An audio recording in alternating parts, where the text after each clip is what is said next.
है, मेरे स्वरूप का बोध कर लेता है।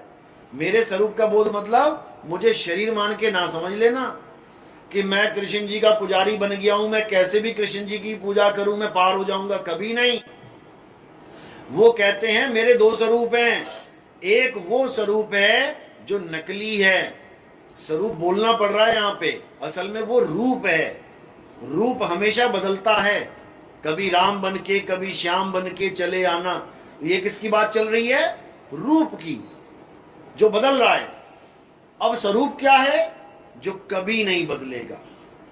इसीलिए गीता का आप तीसरे अध्याय का 18वां श्लोक पढ़ोगे, उसमें क्या लिखा है कि स्वरूप सिद्ध व्यक्ति को किसी अन्य जीव पर निर्भर रहने की जरूरत नहीं रहती।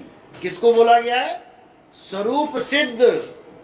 कोई देवी देवताओं का पुजारी नहीं, कोई कृष्ण जी हनुमान जी का राम जी का पुजारी नहीं, स्वरूप सिद्ध व्यक्ति। अब स्वरूप सिद्ध का मतलब क्या होता है? जो अपने स्वरूप को जान ले कि मेरा क्या स्वरूप है। लेकिन कैसे जानेगा?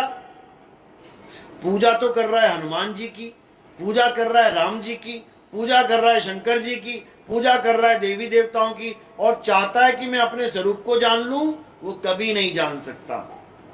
तो क्या करना पड़ेगा स्वरूप को जानने के लिए? सबसे पहले तो जिसकी तुम पूजा कर रहे हो उसकी पूजा छोड़ दो। क्यों?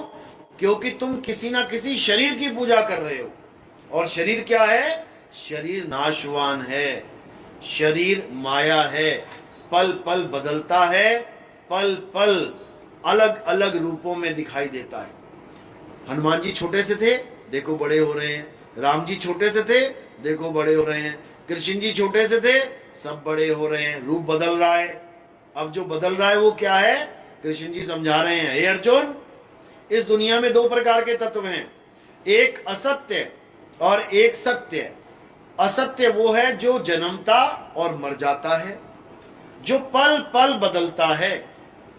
उन्होंने ये नहीं कहा कि तुम्हारा बदलता है तो वो असत्य है और मेरा बदलता है तो वो सत्य है, बिल्कुल नहीं।